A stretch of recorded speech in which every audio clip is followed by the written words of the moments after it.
open up with how excited you guys are?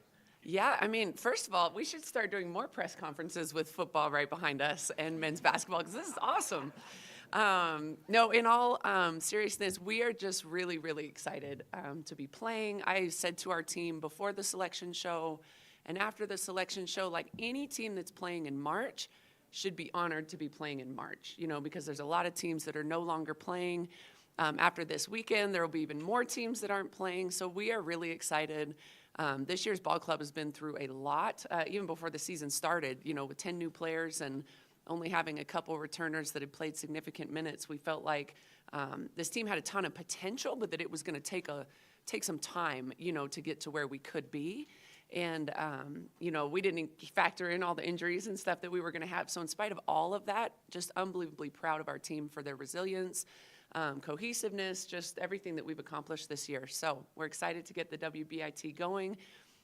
Thrilled that we get to host. I mean, not too many teams get to play at home during March, and we've been really good at home. So we are fired up for Thursday night. Nikki Edwards, CU Sports Report. Yeah. Just your takeaways on your first year in the Big 12 and what this conference gave you and how it made your team better. Yeah, I think the Big 12 is one of the more well-rounded conferences in the country. We ended up with one of only two conferences, in the final top 25 last week with 5 top 25 teams. So obviously very strong conference. Lots of different styles of play, lots of different venues, to go all the way to West Virginia, to Kansas, to, Utah and such. Lots of different challenges, and styles of play. So we feel prepared for really anyone that we could face over the next several weeks. Hopefully, you win and you keep playing, and we'll get to see some new teams. So, obviously, this replaces the WNIT, which has been the secondary tournament for a long time. But looking at those two tournaments, Yeah. over the last 10 years, the last 10 champions have made the tournament the next year. Yeah. The NCAA tournament. So, do you feel like this is something that you guys take the approach like this is a springboard for next year, and this can really, if you make a run here, Sure, it sure. can set up next year? Yeah, I mean, we, like I said, we've had a lot of success in recent years in the NCAA tournament. That's the expectation, is to be there every year and to make a deep run. Going back-to-back Sweet 16s was pretty big for this program, and so that's our expectation every year. We will use any opportunity in front of us to springboard us to more success, whether that's the WBIT or a great off-season in the summer or some really strong additions, out of the portal this spring or what have you. We'll use it as a springboard to future success, no doubt. Hey, JR, Jack Carlo with SI. Good to see you. I believe 5th straight postseason appearance for this program. Just how big is that for your team and just the program in general? Yeah, I think Brian actually mentioned it to me last week, just saying, it's really awesome how far we've come. To think that, playing in the postseason is just truly an expectation, and we expect, as I said, to play deep into March, and so we're just going to keep pushing that and continue to win as long as we can. Hey, Coach. Pat Graham, Associated Press. Nice to see you. Yeah, Kind of a you deeper too. question here. Every job has things you love about it. Every job has things you don't like about it. How has your happiness changed with what you do in light of the transfer portal and NIL and all the things that on the periphery? Yeah, I mean, there's no question that the transfer portal and all of the seismic changes that have happened in recent years have changed some of the dynamics. But I think it's really important to our staff that we stay true to who we are, why we do it, and how we go about it. So, since 25 years ago when I started coaching, it was not about even really the X's and O's. It was about recruiting great young women that we can challenge and mold and support as they go through some of the most formative years of their lives in college, and that has not changed.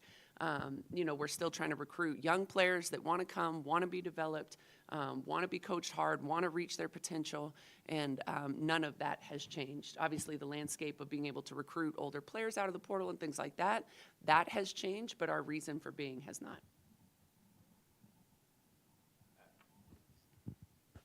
Hey, JR, quick question for you. So clearly women's sports, just by and large, don't have the resources that men's sports have. Sure. Have you noticed a widening of the gap between the haves and the have-nots at the women's sports level, maybe even to a more significant degree than at on the men's side? Yeah, I really can't speak to the men's side because I honestly only know what I read on Twitter or, in the news or what have you. I definitely, it's difficult to answer that question because there's so much false information out there. I only know what we have to work with and what our resources are. I have a couple close friends in the industry that I sort of know what they have to work with. But there's so much misinformation out there, especially as it's related to NIL and portal signings and things like that, that I honestly can't really speak to it. Yeah, sorry, I wish I could, but if what we're all hearing is true, then yes, but I don't think it's all true, so. Hey, JR, Pat Rooney, Boulder Daily Camera. Just wondering, you mentioned in your opening a lot of new players this year, Yeah. a lot of injuries you've dealt with, and most of them were kind of the nagging sort. Where this player is out a couple games, and then maybe this Yeah. player's out. And for yourself, just from a coaching aspect, what maybe unique challenges did you face this year as far as Yeah. managing personnel, maybe rotations week to week, that sort of thing? Yeah, the most difficult thing, well, for one, Frida Foreman, our best player, our most experienced player, all-time leading three-point shooter in the history of Colorado basketball, men or women, having her out for half the season, the first 4 games of the season, and then the last however many games it's been a month and a half or so. That was really difficult just because she was the most experienced player in the program. So that was tough in and of itself with 10 new players. The other thing that's been really tough is the positions. We went without 2 point guards, for several games. That is really difficult, trying to figure out, all right, it's like losing your quarterback, right? Okay, other people can throw the ball, but it's a different thing to be a true point guard. And so that's been tough. Having players trying to play in the games, but not really well enough to practice is also really difficult because so much of what you're doing during the week is preparation for your performance Friday night. So lots of different things, but the great thing about our team is everyone's been very willing. We have a bunch of players that want to work, they want to play. All of a sudden we're asking Johanna Tadare, who hasn't played point guard since high school 6 years ago, to all of a sudden play point guard in a Big 12 matchup against a team that wants to full court press for 40 minutes. I mean, that's a tall task, but having kids like that are willing and able to say, yeah, I'm not sure exactly how to do it, but I'll give it my best, has been very fortunate for us. Leo Rivera with Scobo Sports. What does it say about the character of this group and the leadership that even with so many shorthandedness and injuries that they still come forward pushing, and now you're pushing towards another tournament in March? Yeah, I think it speaks very highly of both, the leadership and the character, and honestly, just sort of the overall toughness of the group. Johanna Tadare, as I mentioned, is a perfect example of someone, who just says, I'll do whatever you need me to do. I'll do it to the best of my ability, and win, lose, or draw, we're gonna fight for it. And so we have a lot of players that have done that throughout the year. And honestly, that's always been the makeup of our teams, been very tough, physical, never wilt, totally fearless. And so with 10 new players, it's actually pretty cool to see that, we may not be as tough as we've been or as, whatever, but we definitely have that in our program. AJR, Tyler King with the Denver Gazette. You guys obviously had a nice run at the Big 12 tournament, got some really good production from young players. Just how nice has it been to see players like Grace, Tabitha, Kennedy really step up and develop as the season has gone on, and how valuable will this postseason experience be for them who haven't really experienced that yet here? Yeah, it is absolutely invaluable to be playing in the postseason. I was having a meeting with Tabitha the other day, and we were just talking about the experience that we'll get over the next week or 2 or 3, however long we can play, is something that we will use in the future, and so it's totally invaluable just going through the new scouts, the new prep, the quick turnaround, the truly do or die, nature of March Madness. And so that's been great. To have the young players step up the way they did in the Big 12 tournament was incredible. Kennedy Sanders was absolutely awesome. Having to go against sort of single-handedly in some ways against some full court pressure and, to play so well. Tabitha was really good. Grace, as you mentioned. So lots of young players, are getting key plays in key moments in key games, which, to be honest, isn't really happening at that many places around the country due to the portal and things like that. So going off of the freshman question, the previous 3-4 years or whatever, you guys haven't really had to play a lot of freshmen because you've been so senior dominant. Yeah. But with that, you haven't been able to really evaluate a lot of those young players, and they wind up leaving. Yeah. So in hindsight, has it been difficult to kind of build the program because they haven't played, so they leave. Yeah. And now here you are. I mean, there's not a lot to show from the previous few Right. recruiting classes, but Yeah. this year's been different that way. Yeah, that's a great point, something that we thought about a lot, over these months, despite the injuries. I'm the one that's always going to find the blessing in the storm, and find the silver lining. So despite the injuries, that has been the blessing in the storm, as these young kids are playing. As I said, they're making pivotal plays in pivotal games. And so that's been really great. And I think, bodes well for our future. Hopefully we can keep everybody, to sort of be a foundational piece moving forward. Okay, thanks, Coach. All right, thanks, everybody. Again, we play Thursday night, 7 o'clock. It is a regular credentialed game. So if you're credentialed for the Seaton Event Center, you're good to go. Just let me know. Thanks, you guys. Hope to see you guys. Have a good day.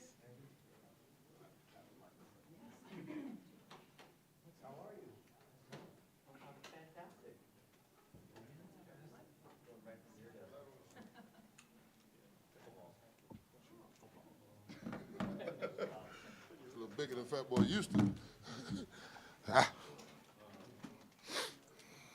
a couple of logistics. Coach Taft's going to go now, then we're going to have a little bit of a break, and then we'll pick back up with the other three coaches probably at 11:30ish, and then Tal will still come after. So, Brian, you want to start us off here? Hey, Coach. Brian Howell, Boyle, Daily Camera. Now that you've been here for a year, can you talk about just kind of what coaching, if it's in your blood now, I mean, like kind of what has it done for you to be here and coach for a year? I'm addicted. I never thought I wanted this job. I never thought I wanted to be here the amount of hours I'm here. But, oh, my God, do I love it, and the babies react to it, and we're having fun. And trust me, I wake up every morning, drive over Table Mesa, and look at the mountains, and I get my motivation, and it's magical to me every morning. I get to drive over that thing and come in and do what I do. So I'm enjoying it. Adam, go ahead. Hi, Coach. Adam Munster-Tiger, 24/7 Sports. Now work with Damata Pecco and George Hilo. How has that transition gone, just in the terms of the chemistry that you guys have within that coaching group? You know what? Those two dudes have as much intensity and love for this game as I do, and we play off each other, because we all got a different message, but we're saying the same thing, just in a different voice. I tell the kids, don't worry about it. You can talk to him, Hilo, or, Pecco. And then when you come to me, it's going to be a little harsher. I'm a little more rough than they are. They're a little nicer guys than me, but it's the same message, it's the same intensity, it's the same, process that we're going to go through. The standard don't change. So we're going. Hi, Coach. Nikki Edwards, CU Sports Report. With Jaheim Otis and Gabriel Lightfoot, what are you seeing from them, and how huge are they going to be in that defensive line?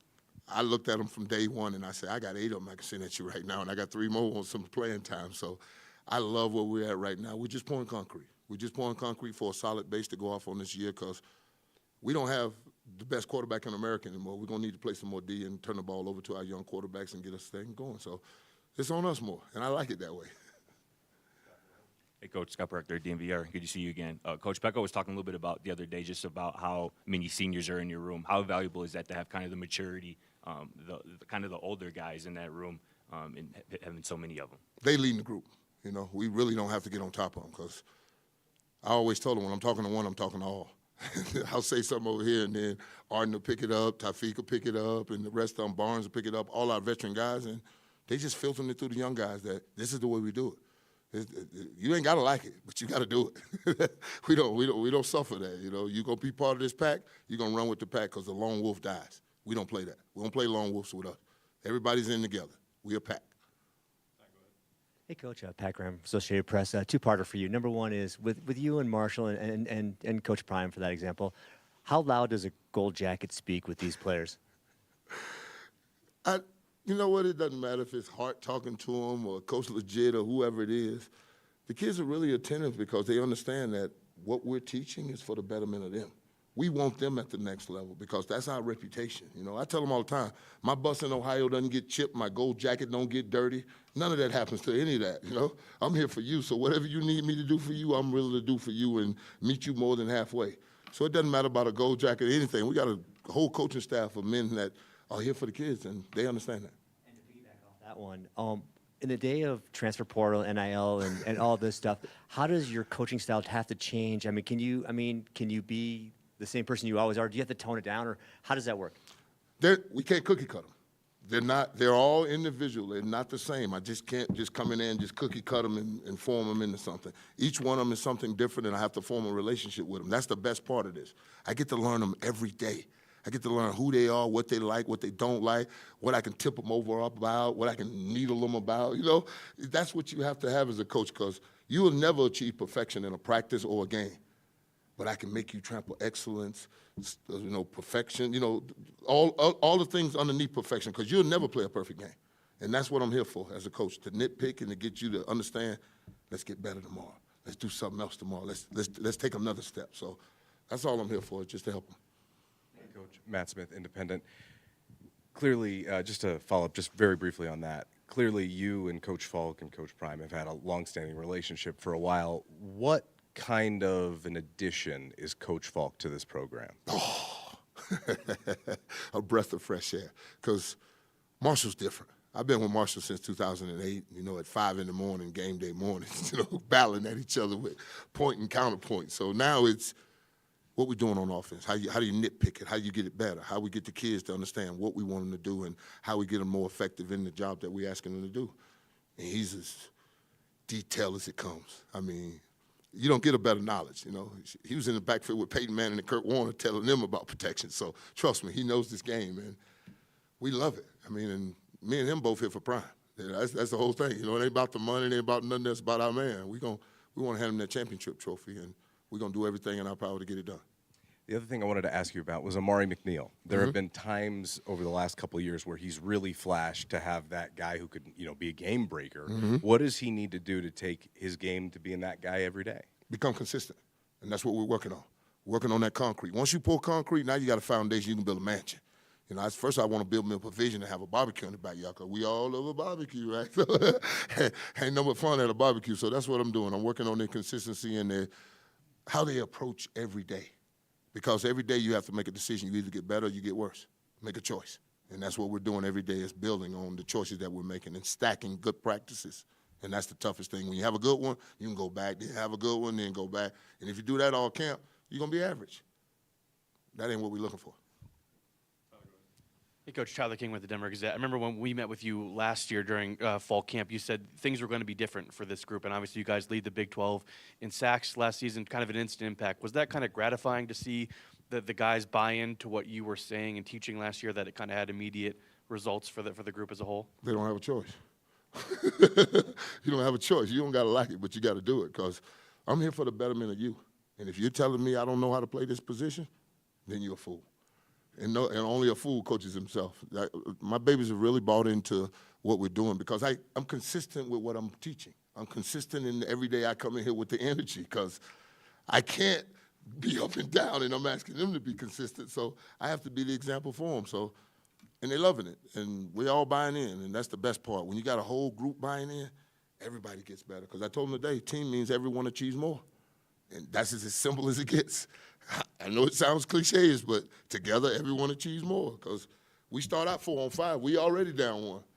So we got to be together. We got to be a pack. We got to go together, and they understand that. Hey, Coach Sepp, you were talking about you and Marshall kind of going tit for tat, years are going back and forth. I'm wondering about on the field. Now, your careers ran about the same time. I know you're in opposite conferences much of your career, but any good moments on the field between you two?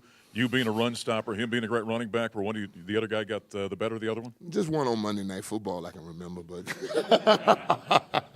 I had to speak to his mother about that before we started the show. So trust me, I want to go back to that moment. You know, I had to go through Mom to get to him. So trust me, we had a couple moments though, but they went and scored a touchdown on that drive, and then he looks at me and said, "You didn't have to slam me like that." I'm like, "What you doing? You better snatch away from me, embarrass me on Monday Night Football? You crazy?" So it was just one of those deals. But no, that's my man. That's my man. We all here for to row one direction and get this ship going. Hey, Coach, Jake Schwantz with DMVR. With your new title, you know, pass rush coordinator, I'm just wondering, what are the differences in that role between what you had last year and this year? You'll call me pass rush coordinator. That'll be it. That'll be it. There'll be nothing changed about how I approach this job or how I want the intensity of my men to go out and play on a Saturday or game day. Nothing's going to change about that. I just have a title and a little more money, that's all. Coach, 2 other quick questions for you. You obviously know what you're doing as far as you playing the game. Did you find it seamless to teach the game? And I'll give you the prime example. It's Tafiq. Tafiq, oh my God, he drove me crazy. Just lit me up every day. Every day he's doing this, he's doing that, he's doing that. I said, all right, son, I'm going to stop trying to teach you what I know, and I'm going to go with what you know, because that seems to work for you. So if it works for you, but what I need from you is to be disciplined, not off sides, getting off that ball, in the backfield, penetrate. If you can do that, then you can do all that Aki stuff you like. And we took off from that point on, because he was not coming over to my side, so I had to come over to his side. And like I said, they're not all the same. I can't cookie cut them. He's the one nut I let go crazy. The rest of them, you will conform. And then one of them went in there and did the move the other day, and Tafiq looked at him and said, I'm only allowed to do that move. I said, see, even he knows it. So it's a partnership. And I always tell them it's not a family. Football is not a family, because if a family's walking down the street and the baby's lagging behind, we all gonna make sure that baby's safe, right? That's what a family does. A brotherhood of men, you twist an ankle, blow a knee, we moving the drill on you. You must be held accountable. So it's a brotherhood of men. We're going to hold you accountable for every snap you play around here, and we're going to grade it, and we're going to go accordingly. Then as a follow-up, I want to ask you, as you think back to when you were their age, you're at Miami, how did you respond to coaching? I had 5 coaches in 4 years. I mean, I get what I can out of each one of them, because I remember Rick Petrie telling me to make an inside move off my third step. I had to wake up and remember, what did you just say? I was like, what is my third step? He was like, your left foot. I'm like, how do I make an inside move off my inside foot?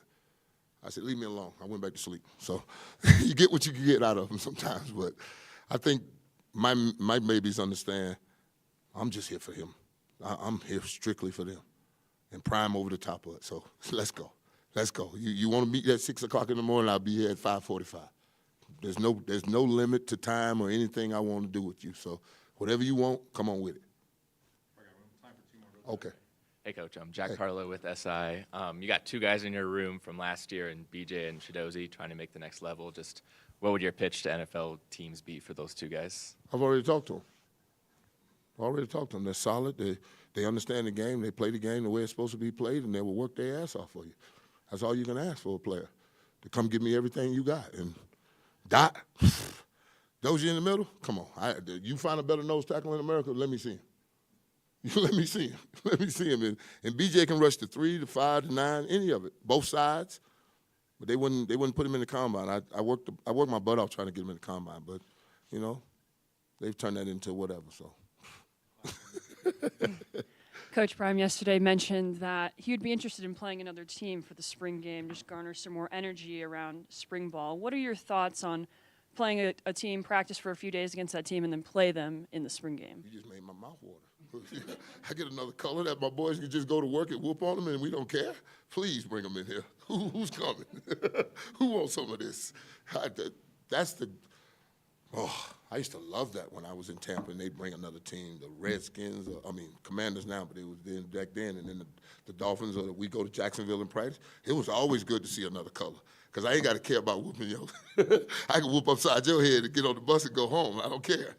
Yeah, but when you got your teammates, you got to kind of care a little bit. So, I'd love another team. Ooh, yes. Give me another O-line in here. And I can yell and cuss at their coach, too. Yeah, please. All right. Anybody else? I'm gone. All right. I got to go to work. Y'all be good. Don't have this big room.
How's everyone going today? Give everyone a sec to get back rolling here.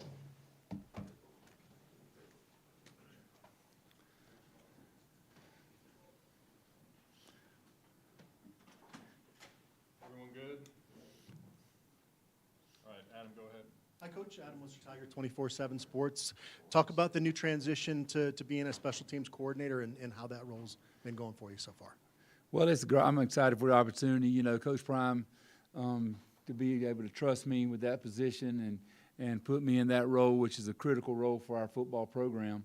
You know, just lets me know that my hard work's paying off. Lets me know that I'm developed that kind of trust from him to get the job done. And I've embraced the role. I'm excited to work with the guys I'm working with. The kickers and punters and snappers. We've got some talent coming back. And I'm just excited to be able to be a part of that. And I think we've brought some good pieces in that are offensive and defensive players that are going to help us in some critical roles. So, yeah, I'm excited about it and embracing it, and I think it's going well so far. David Upton with The Athletic. What is the biggest difference between the version of coach that you were with at Jackson State and the coach that you have now going into 2025 and year 3 at Colorado? Well, through my experience as a head coach, we all get more comfortable as we get more experience doing things. I think Coach is I've seen his growth as a head coach. He's gotten better every year. And also here, I think here the support system allows him to be the head coach. When you're at different schools, it's no different than when I was coaching high school football in Georgia. When you're in a smaller school and you don't have as much, much of a support system, you have to wear more hats. When you get at a bigger situation like we have here at Colorado, you're able to focus more on the duties of being a head coach. And I think he's been able to do that. And I think he is, done a great job of like growing and just becoming, seasoned veteran head coach, and it's been. I'm just glad I'm along for the ride. Well, I think it shows up in how he deals with the staff and how he deals with the players, and how he, just handles the day-to-day operations. It's just a situation where I can see him. He's he's more comfortable, every year dealing with the different things that come up as being a head coach. The toughest part of being a head coach is not dealing with players; it's dealing with adults. And I think he does a great job of dealing with his coaches and dealing with the support staff and everyone. And I can just see the growth in those areas. Hey, Coach. Brian Howell, the Daily Camera. Kind of a lighthearted question for you, but Coach was excited about Buck Buchanan is going to be able to put the ball through the end zone. But are guys like Ben Finiseth maybe a little bit disappointed because he brings a lot of energy on that kickoff team? Well, you know what? I think we can figure out some kind of deal to reward whoever gets down to the end zone first. I told him, I said, I don't know if there's going to be a lot of tackles, a lot of plays. We don't win a lot of tackles, a lot of plays. The other day was the first day that Buck really got to show his skill level. I mean, we knew what he could do. We saw it on film. But, we had him kicking in the indoor, and he was kicking off from the 35 and putting it through the upright. So, I think there may be a fair catch, free kick situation at Colorado coming up, So we're excited about that. But yeah, I got to get with Ben and come up with some kind of reward system to see who can just get down to the end zone first. And then I want to ask you a follow-up, more of a serious question, but guys like Ben and Brendan Gant we saw last year, how valuable is it when you have guys that really love that job of special teams, or really embrace it and want to be great as a special teamer? Well, you know what? I mean, it's a great situation to have a guy like Ben and then Gant last year who embraced their role on the football team and, took pride in special teams. And, so many guys, they get focused on their offense and defensive position. They don't realize how important special teams is to get to the league.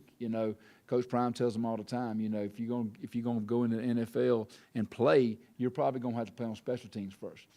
And I think we've gotten a lot of better job of some of our mainline starters understanding that and realizing that. But certainly a guy like Ben, it brings that energy, brings that pride and commitment, and can be a four-core guy for us. Really helps us, and from a leadership standpoint, he gives us that leadership. People talk about on offense, the quarterback's the leader. On defense, maybe a linebacker or a safety's the leader. Nobody really talks about special teams leaders, but Ben's that kind of guy for us. And I think if he keeps working hard and doing the things he can do, he can be recognized as that role for us, for sure. Hi, Coach. Last year, Nick Edwards, Youth Sports Report.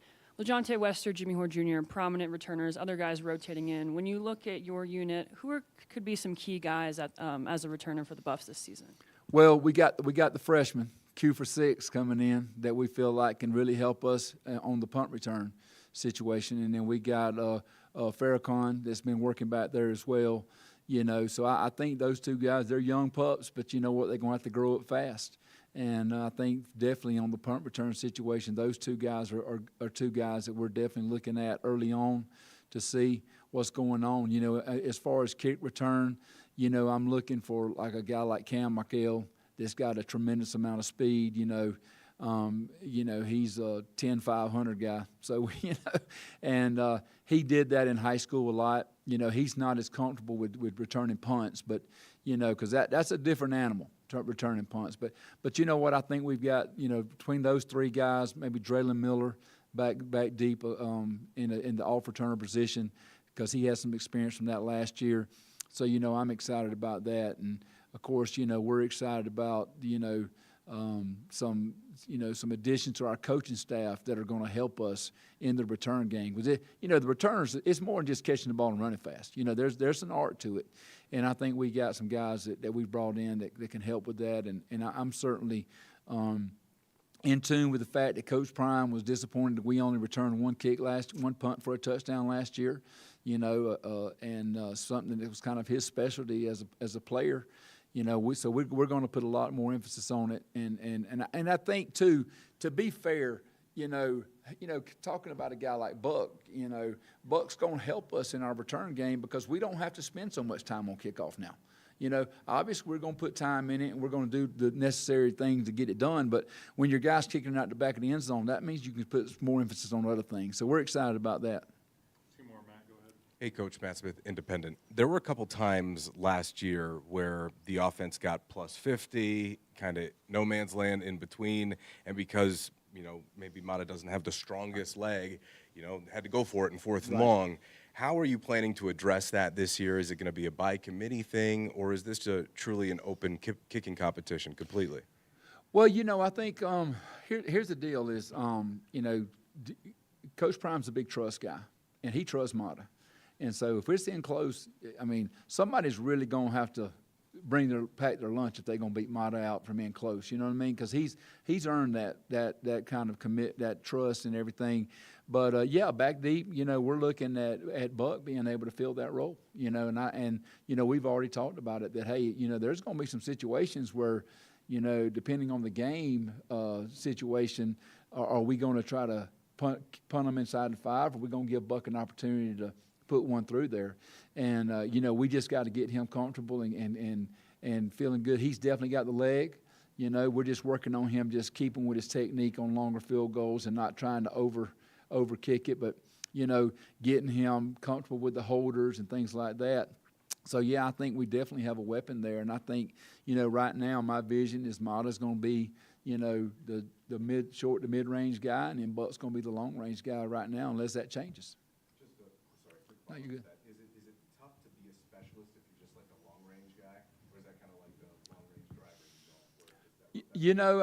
I think Buck understands his role, and I think he just has to embrace what he's got to do. Mata knows what his limitations, and I've sat down and talked to Buck and told him, hey man, this is kind of where we're looking at for you, and I think he's good with that. But there again, if he comes in on the short to mid range stuff and he starts, he beats him out, then because we're going to always keep it competitive. But like I say, it's a trust thing, and right now Coach trusts Mata, and I trust Mata. Because I've been in those battles with him, and I've seen what he's done under pressure. So but like I say, I'm excited about the opportunity Buck gives us. And like I said, I think it's going to come down to a situation where it's going to be a game situation where Coach makes a decision: are we going to kick the long field goal, or are we going to try to punt them in deep? Speaking of punting them back, the guy, Greaves that we brought in from Kansas, he's done a great job so far this spring of showing me he can pin folks back inside the 5. Kid has a ton of talent, great work ethic, and he's really doing a great job. Last one, Jack. Hey, Coach. Jack Carlo with SI. I was going to ask about Greaves too, but just what made him intriguing just in the transfer portal for you guys to grab? Well, just watching his performance that when he was at Kansas, knowing what kind of player he was there. And, the biggest thing about him is his ball placement. In this league, you want to punt the ball between the numbers and the sideline. You don't want to punt it out there in the middle of the field. I mean, we saw some bad things happen last year when we mishit some and it went in the middle of the field. So, he does a great job of not only, pinning people inside the 5 and 10 yard line, which is what most people a lot of people judge punters on. But he's able to put that ball between the sideline and the numbers pretty consistently, and get some great distance downfield with some hang time, which makes it much tougher on them. So we're just excited about his ball placement and his control over where he wants the ball and what we're asking him to do. Thanks, Coach. Thank you. Appreciate you guys. Thank you, guys.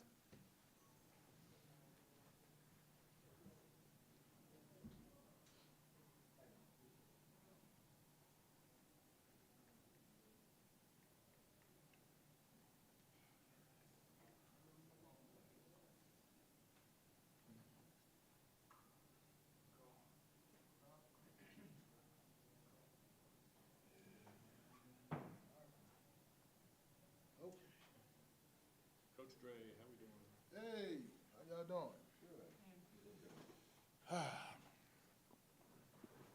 I guess I give the people what they want. I can't see y'all. Sorry. I've gotten a little older since the last time I've been here, so excuse me while I get my glasses together real quick. Okay. Okay. All right. See y'all. All right. Hey, Coach, Scott Proctor, DVR. It's great to meet you. How you doing, Scott? Great to meet you. Hey, likewise. It means a lot. Good to see you. I was a big fan of you as a fan. I appreciate it. As a I do player. appreciate that. Hey, I wanted to ask you just about Jordan Seaton.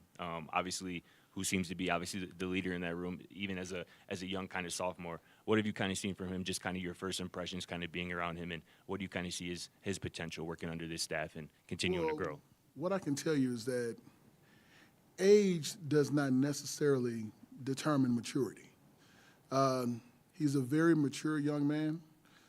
He's always asking questions. He wants to improve. And so what is very interesting to me is that he's created this atmosphere of wanting feedback for every single thing he does. Most people thinking of it as attention, but no, he's looking to make sure it's correct. And I have to appreciate that about him, and I enjoy it about him every single day. Hey, Coach, good to meet you. Nice to meet you, sir. You didn't give me your name. Jake Schwan, it's DMVR. How you doing, Jake? Good, doing well. Just for you, coming back to this program, what are the differences that you've seen in the time that Coach Prime has been here and, just being back in this building and really taking it in for yourself? Well, the first thing is the indoor. We didn't have one, so that's a major improvement. I'm so happy, that they have an indoor here. The attitude, the approach to being a professional at practice and in your personal life, the way that he tries to motivate the young men to be the best versions of themselves. So it's very important to not only coach the athlete, but develop the man. I think if you develop the man, you'll get way more in return from the athlete. Hi, Coach. Adam Munster, Tiger 24/7 Sports. It's nice to meet you. Nice to meet you, Adam. Kind of building off Jake's question there. Did you ever think you would come back to Boulder, and what is it about this place that makes it special to you? Well, I will tell you, did I think? I did not. I did not think that it was going to happen the way that it happened, but God always has a plan of how he wants to work things out. It's always been a special place for me. It was a school that I chose because it was the right school for me. And it's continued to be the right place for me, even coming back to visiting old teammates and things of that nature. So it's always been a special place for me, and that was because of what they did for me as a young graduate, and making sure that I went through the program and I became the man that I needed to be. David Upman with The Athletic. Two questions for you. First off, what were the key questions that Dion had for you when you were interviewing for this job? And two, I'm sure you've paid attention to kind of the last 2 years in the program from the outside and now being on the inside. What are the things that you've learned about how this program operates that you didn't know? Okay, well, key questions that he asked me, I think he was more interested in the development of the athletes. What are you going to do to develop them? How are you going to relate to them? What are you going to do to get this person from point A to point B? And it's been a passion of mine to develop people around me. And so I think that's what he was really interested in, and that's what I really focused on. As far as the changes, your second question was the changes to the program? No, just having watched the last Okay. 2 years from the outside and now being on the inside, what are the things that you've learned about being inside that you didn't know? These guys are hungry. These guys are hungry. They're looking for the right picture for what it looks like for them to achieve what they really can achieve. They need to be pushed. They need to be loved on. They need to be groomed and matured. They need to be transitioned and developed into what they're going to be, and to really look at that picture to try to figure out how to get there. And what I think they're doing now, and what I know they're doing, is they're really approaching it step by step. And every person that's around them winds up giving them some type of information or knowledge for them to go along their way. Two more, Brian, go ahead. Hey, Coach. Brian Howell, the Daily Camera. Nice to meet you. Nice to meet you, Mr. Brian. Working with Gunnar and also George, how is that working? Like, do you have specific positions you're working on, or is it kind of a group effort? It's a little bit of both. It's a little bit of both. So, of course, I played center, I played guard. They'll ask me questions about how I approached it, what I did, how I developed, as well as George playing tackle and guard as well, and then Gunnar having the knowledge of the offense and the ins and outs. So we get together collectively and we talk out, work out the plan so that the guys develop and that we're not missing anything. So it's been working great. And then just a quick follow-up to that. What's the benefit of having the three of you there, because it's such a big group, that offensive line group, but having three of you there that can focus on this group? I think what's the big thing about the group, or the big thing about having the three guys in that room, is the fact that each player can find someone to go to get information. We're all saying the same thing, which is the most important factor. But it's hard to have one guy with 16 guys and 16 guys needing to talk to one guy. It's much easier to have 3 guys in a room that equally get along with each other and want the best thing and want this program to be great. And now these guys can talk to each coach individually, and we can all get on the same page. Last one, Mark, go ahead. Andre, I don't know if you know, but Coach Barnett this year's going to do his 10th year in the booth broadcasting with us. So Really? I'm wondering, can you give us a good Gary Barnett anecdote maybe that he wouldn't want any of us to know from your playing days with Coach Barnett? I will give you the first Coach Barnett story. There's some private stories that we'll talk about off camera that we'll get that addressed. One of the great stories from Coach Barnett was that he came in and he talked about RTD, which of course we know is the ride to Denver. So in the team meeting, he asked Doc Crease, like, Doc, what does RTD mean? He said, the ride to Denver. He said, no, return to dominance. He said, oh, but you can ride to Denver too as well. But Coach Barnett was really good about the end of the week before we got ready for the game, bringing certain guys in a room, the team room, and we would visualize our success of what we were going to do the next day. The first time he did, we thought he was crazy. Like, why are we sitting in a room with a candle burning, and what is this dude asking us to do? Like, we feel like this is something wrong. But as we kept doing the process and we kept going through it, we started to see and envision certain things that were going to happen on the field, and it wound up working for us. So you visualize it, you thought about every single detail that was going to happen in the game, and then when you went out to the game, it just felt like it was normal. Yeah. Thanks, Coach. Thank you, guys. Appreciate it.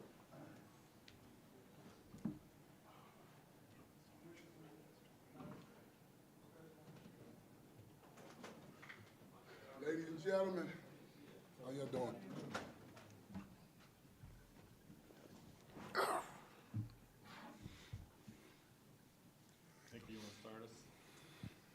Hey, Coach. Just you being elevated to a co-offensive line coach. When you look at this group, how important is it to collaborate amongst Gunnar White, Andre Garrod, and yourself, and focusing on each individual player? Well, I think that the most important thing to always understand is that relationships are what drives production. And the 3 of us do a really good job of building intimate relationships with all the guys in the room, just to make sure that the information is hitting them the right way so they can perform at the highest level. Jake, go ahead. Hey, Coach. Jake Schwanitz, DMVR. Obviously Jordan and 2 of the freshmen coming in are from IMG, and with the time that you spent there, just how would you quantify, the impact of those guys and the impact that would have on recruiting for the future of the program from IMG? Well, I think the most important thing is when you go to an institution like that to find someone, you're going to them because they have guys that have already been in a system that allows them to show up on a college campus ready to play day one. So from that perspective, I think we've done a pretty good job. I know we'll always continue to look that way. I mean, I think you guys know Coach, he wants to win right now, not right tomorrow. He wants to win now. So anytime you can pick up players like that that's already used to producing on a high school level at that level of play, it's always a good thing. Hey, Coach. Matt Smith, Independent. How you doing, Matt? You were brought into the program for your leadership skills, leadership training, et cetera, et cetera. Yeah. Well, this is a huge transition for this team. I'm talking about specifically the players in the locker room, losing Shador and Cam and Shiloh and Travis. Almost every position room is going to have a different leadership tent pole, right? How do you go about, I guess, as a coaching staff? Do you let that develop organically? Do you intervene a little bit in that? Because there's so much turnover. I imagine that you want to micromanage that maybe just a little bit at the start at least. I think the most important thing to understand is that every team every year is going to be a different team. So now with the subtraction of a Shador Sanders and a Travis, guys like that you'll never be able to replace. Let's get that straight. But you can put other people in there that have other talents. I think we've done a really good job of doing that. Collectively, we look at it as, listen, last year's team was last year's team.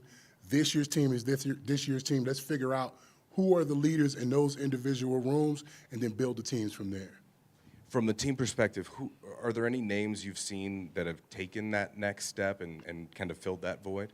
I think for me it's still a bit too early, but you're always obviously going to go to the Jordan Seatons of the world. looking at the two quarterbacks that we bought, and they're doing a really good job of competing, and then looking down the line, I focus on offense, obviously, but, I think this gives us a great opportunity to really find out exactly what our identity is going to be and who our leaders are going to be that lead that identity. Hey, Coach, I'm Jack Harlow with SI. How are doing, you? Jack? Nice to meet you. We talked before. Have we? I think I thought last year. maybe I'm thinking of a different Jack. There's a few out there, I think. I want to ask you about Cash Cleveland, another IMG guy. Just, he came on strong last year as a freshman. Just kind of what are you expecting from him this spring and moving forward? Expecting Cash to be Cash. Cash is one of those guys that really, takes, his trade very seriously, extremely intelligent, wants to get better, really hones into the idea of being a leader, and that's what you look for from your center. And all the teams I played for in my professional career, college career, I've always had a Cash. And I've been fortunate to have a Cash at center, and I'm glad we got one here. Hey, Coach, Scott Proctor at DMVR. Good to Scott. see you. I'm curious about your kind of first impressions of Isaiah Crisler, who's played a ton of football at Illinois, I think 30-plus starts. Were you able to tell right away that he's kind of a polished guy who's played a lot of football, and just kind of, again, what your first impressions is? His awareness sticks out to me, immediately. I'm just going to say it, man. I think Zai is a dog. Like, I really do. He really enjoys what he's doing. He comes and he asks all the right questions. For a guy to come from the Big Ten, I think he was actually Big Ten first team for a couple of years, you expect to see that transition over, and we're seeing that every single day. Two more, go ahead, David. David Upton with The Athletic. Matt was talking about the rebuilding or the new faces. I'm sorry, you mind starting over? No problem. Yeah, David Upton with The Athletic. Matt was talking about a lot of the changes in the program. A lot of people didn't think that Deion would be here after his sons were gone. Did you ever wonder, and now that he is here and there aren't any Sanders on the roster, why do you think he was so invested in continuing that and staying here? Listen, I've been with Coach for 30 years. We started out as teammates with the Dallas Cowboys. I saw him walk into a locker room full of stars and fit in. I also saw him, 30 years ago, established to the team that he was coming on. But listen, I'm a builder. I'm willing to start wherever I need to start. I think he's done a really good job of that. But I think the thing that no one gives Coach credit for is that he's never going to do what everybody expects him to do. If he starts out with the plan, he's going to see that plan through, and then he's going to finish it, and then he's going to make a decision after he finishes that plan, but we're far from being done. Last one, Brian, go ahead. Hey, Coach, Brian Howell, Daily Camera. I don't think there's been a group more scrutinized than the offensive line at this school the last couple of years, and there's been some ups and downs. But Jordan was in here a couple of days ago talking about, a lot of pride that they have as a group, and that it's going to be different this year. I'm just curious, from an offensive line perspective, how big of a deal is it to have that chip on your shoulder and just that pride of, because you've got to get through some of those ups and downs? Listen, I don't think you can play the position at a high level without, a chip. I mean, think about it. Other than Cash, none of us touched the ball the entire football game. And if I'm touching the ball as a guard or a tackle, something went extremely wrong, right? Right? But you do. So you do have to come in, with a certain mindset that, listen, my job is to protect. Protect, keep people off of my quarterback, keep people off of my running backs, and help us move the chains. So the only way to do that effectively is to have that kind of chip on the shoulder. And I think a lot of our guys this year do, and they're doing it the right way. Is Jordan one of the guys leading that? Because he seems like he is. No question about it. In his second year, he's right where we think he should be as a sophomore. So I'm excited for him. Thanks, Coach. Good. Thanks, guys.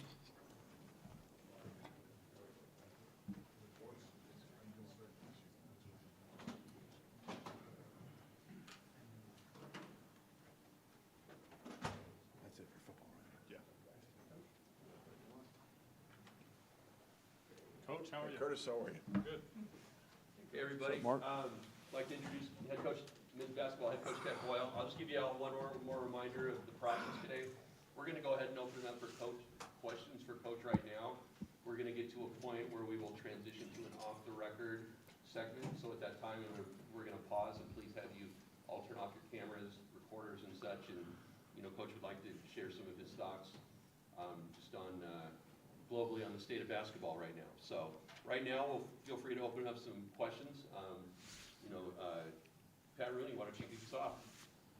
Pat Rooney, Boulder Daily Camera. Tad, can you tell us a little bit about how this Crown basketball opportunity came up?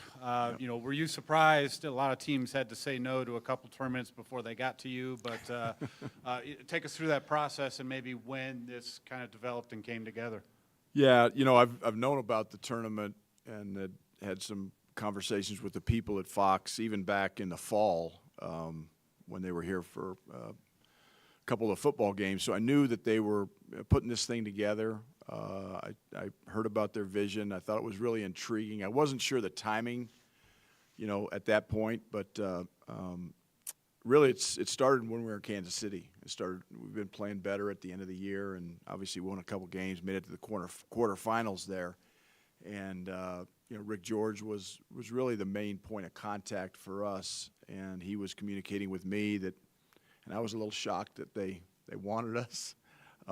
Quite frankly, with the kind of year we had. But again, the way we were playing at the end, and Rick had asked me, would you be interested? And you know, and it's hard when you've gone through the year we went through to think, you know, clearly sometimes. But I know personally, you know, anytime we have a chance to compete and play, and I remember a few years back when we played in the CBI, and you know, we'll not do that again, obviously, but with that team, one of the problems we had with that team was, you know, they kind of picked and chose when they wanted to compete. And that's not how I'm built. Like, if we got a chance to compete, let's go compete. So I know how I felt personally about it, but it's not about me. I'm the coach. I can't play. So I had to figure out where our team was. And I mentioned to Rick, like, we got to see this Big 12 tournament through, and then, you know, I'm gonna need some time to, you know, check with our guys. So it was, you know, right now we're in the re-recruitment stage anyway, so I had to resell, you know, playing basketball. And you know, what I told our players was, if you don't want to be playing in March, you know, you may need to look in the mirror and figure out why you're playing college basketball.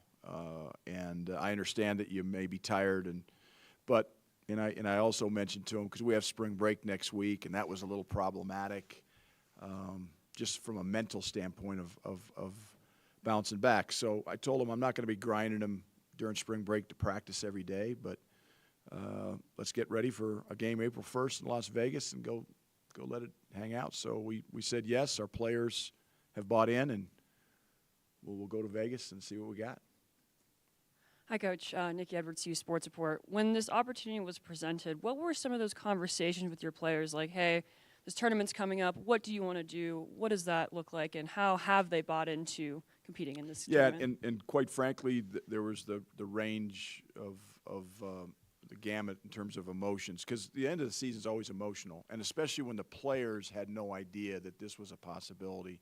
So when I called them, because most of it was phone conversations this weekend, I got absolutely, Coach, I'd love to play, and some were a little bit more reluctant, and so you start digging and selling a little bit, and some of this, you know, you got two types of players at the end of the year. You got the returning players, and you got the seniors, and they are both in a totally different spot mentally, and so we've talked to all of them. I've actually had meetings with all our returning players yesterday. I've got the seniors today. I've got a couple more here after this. So, but some guys were excited. Some guys were a little reluctant, but I think they're excited now. And so it was an interesting process. And I probably should have given them a little bit more of a heads up, but it kind of came together okay.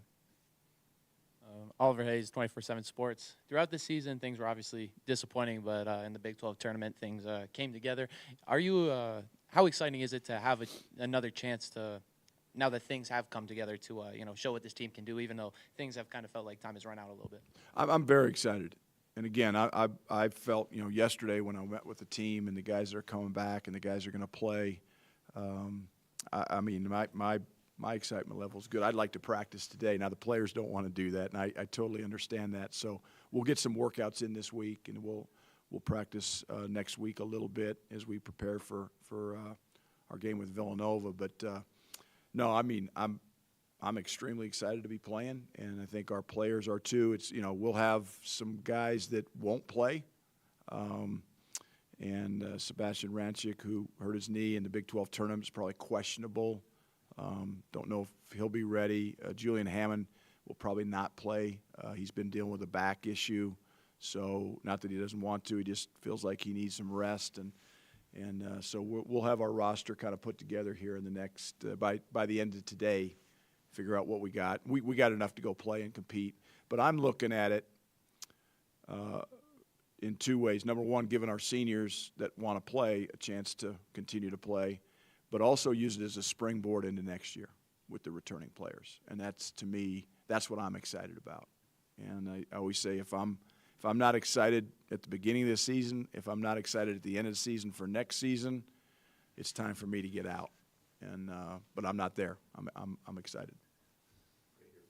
Hey, Coach, Pat Graham, Associated Press. I was talking to we asked J.R. Payne this question also.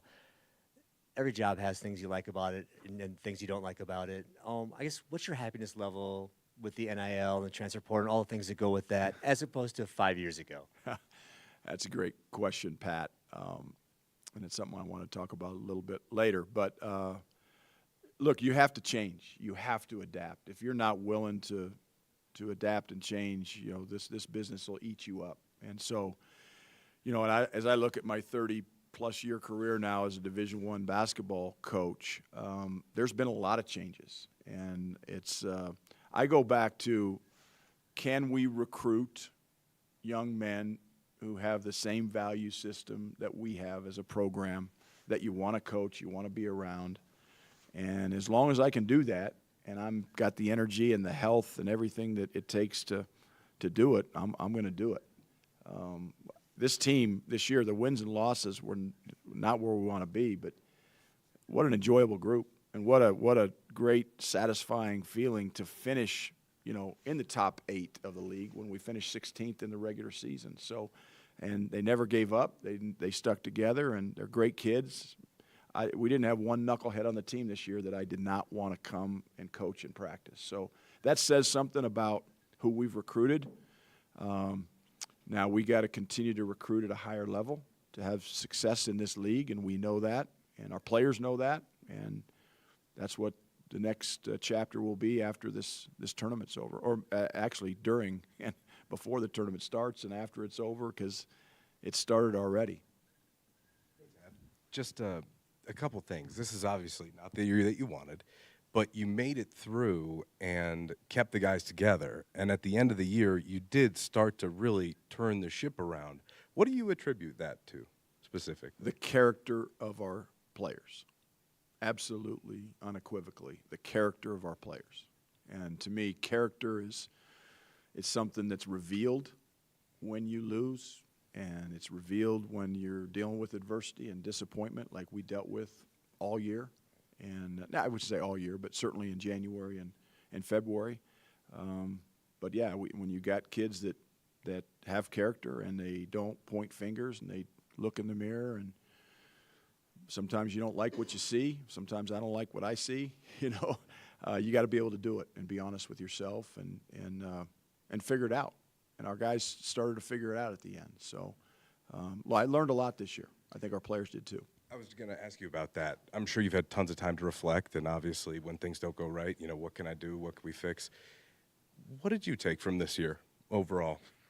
Well, I think what I took is, you know, when you go through a year like this, it makes you appreciate how hard it is to win, number one. And number two, the players that have come before that have kind of made it look easy, so to speak. You know, it makes you appreciate the guys you've coached in the past that have got this program to the level that it's gotten to, and now our challenge is to maintain it. And I said this 15 years ago when I was hired here, you know, my goal is to build a sustainable program at the University of Colorado. And I think we've done that, save for maybe this year and one other. So you got to keep plugging.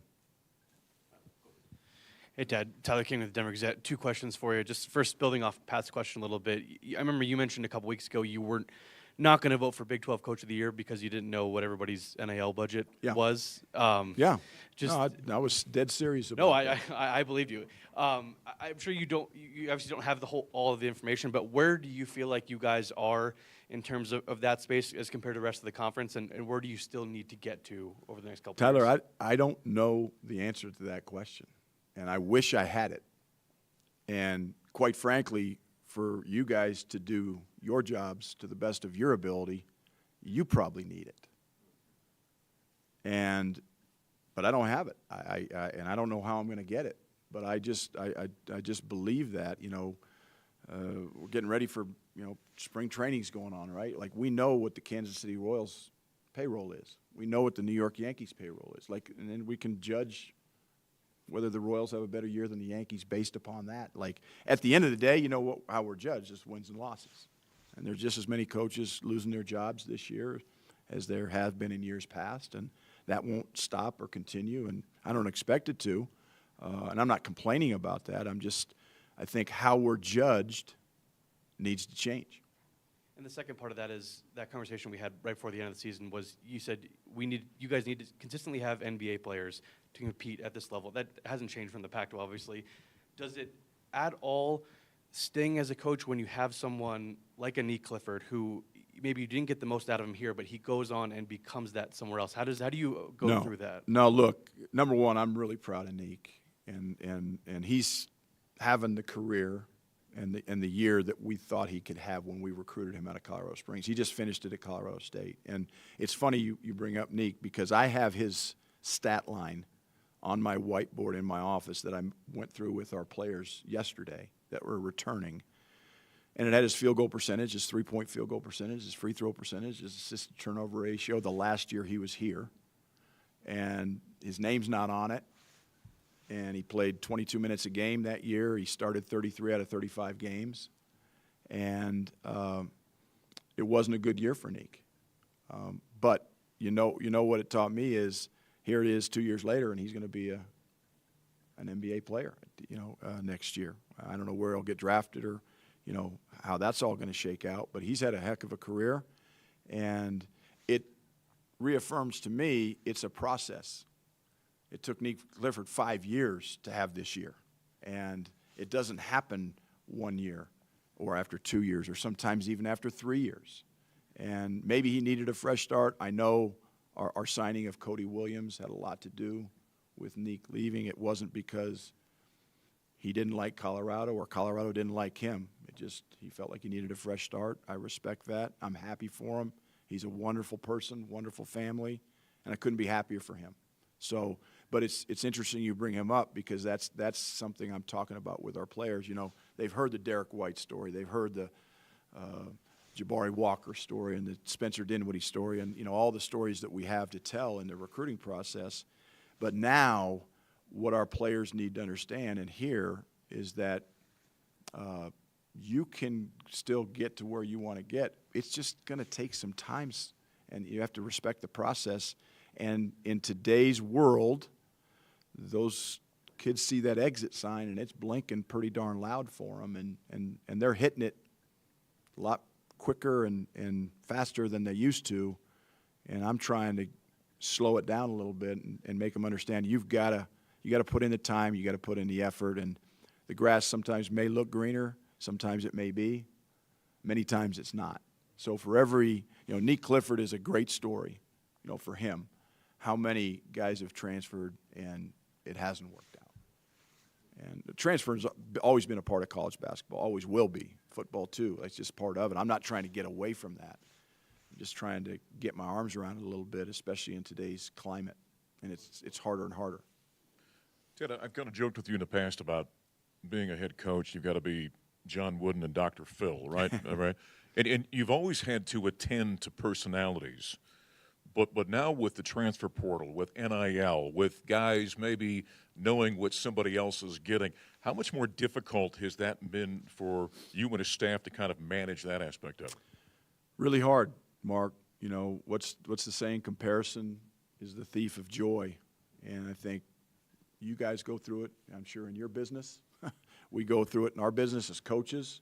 Now the players are going through it. And it's one thing for a 62-year-old man like me to go through it, and I still go through it. We all do. We're human beings. But for an 18, 19, 20-year-old kid to go through it and then to have people in his ear, and it gets back to the value system, the value of loyalty, the value of sticking to the process, the value of finishing what you started, and those sorts of things. And again, there's reasons to change and move and leave jobs, and there's reasons to stay. And we got to figure out, why did you come here? Why should you stay, or should you leave? And those are the conversations I'm having with the players right now.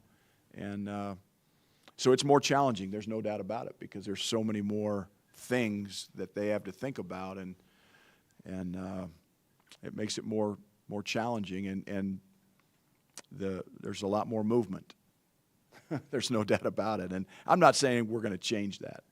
I want to talk about how we can maybe slow it down for some of these young people so they don't make bad decisions. And I'm not going to stop that, but I'd like to minimize it at the University of Colorado in the basketball program. Okay, we're going to go Max here, and then we'll go over to Mark. Hey, Todd, you spoke about springboarding kind of off of the college basketball crown tournament, more specifically with the freshmen, more specifically than that. Sebastian Ranchik, what type of offseason does he have to have, like, over the offseason in order to improve? Well, I think, number one, every player in our program, has to have the kind of offseason. And as I look back, getting back to the earlier question, as I look back at this year's team, I think some of the returning players thought it might be a little bit easier than it was. Obviously, we changed leagues. We get that. The Big 12 is a good league. The Pac-12 was a good league. So, it's not like we jumped up a huge level.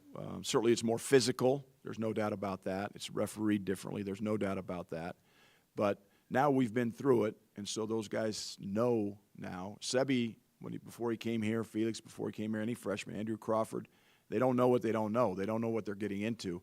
The returning players didn't know. Now they do. So it's imperative that the returning players that we have great off seasons.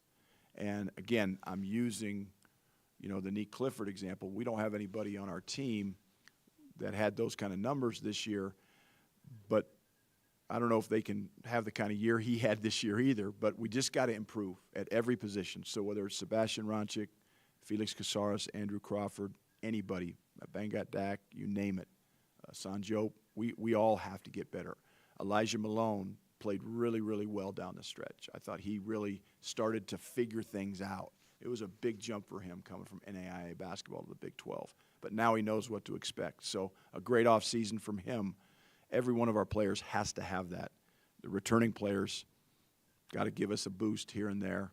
And then we've got to probably sign one or two guys in the transfer portal. And we got to get some guys that can help us. Okay, we're going to go Mark and then Brian, and then we're going to end this session. So go ahead, Mark. Whether it's Villanova or Virginia, some very successful coaches from your generation in the past recent months basically said, this is not for me anymore. Right. Why is it still for you? Mark, I don't know why. I just feel the fire in the belly still. And as long as that's burning, I'm gonna try to fight and scratch and claw and give everything I have to this university and this program. And the ship has sailed as far as me going somewhere else or trying a new start. So I don't even think about that anymore. I'd be lying if I said I hadn't thought about it. But it's funny, Tony Bennett and I had a voicemail exchange, and he left me one of the nicest, kindest voicemails I've ever gotten. And I understand why he chose to do what he did. And a lot of other coaches are in that same boat right now. But I don't want to let this game chase me out. I'd like to go out on my own terms. I'd like to go out strong, not limp out. But the fire's still there, and I wish I could tell you why. I don't know why, but I'm glad it is. I want to play some golf this spring and summer, but I don't want to play every day yet. So. Hey, Coach, I want to go back to this tournament you guys are going to. I covered that CBI that you were in. Yeah. There was that third tier feel to it, right? Yeah. Do you think that the fact that this doesn't have that feel. I mean, it's in Vegas. You got some teams that think they should be playing in March Madness this week. Was that an easier sell for your players? And then the second part of that, do you think this is maybe a model that gains some traction, becomes an even bigger event as years goes on? I think so, Brian. Yeah, number one, yes, it was a factor, without a doubt. I mean, Las Vegas is a great basketball city. Obviously, we'd had our conference tournament there the last 13 years. Players like it, fans like it.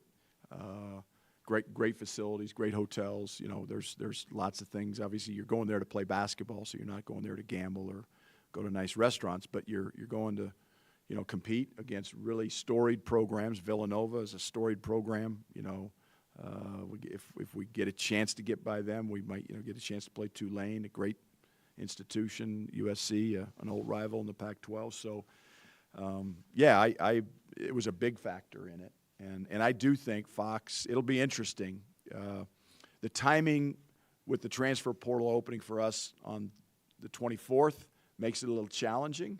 But look, we got big staffs. I got 5 assistant coaches. We can handle game planning and practicing and also recruiting at the same time. So, yeah, it was an easy sell for me, and our players now are on board, and we're excited to be a part of it. Okay, so this ends the on the record portion. If everybody would please come get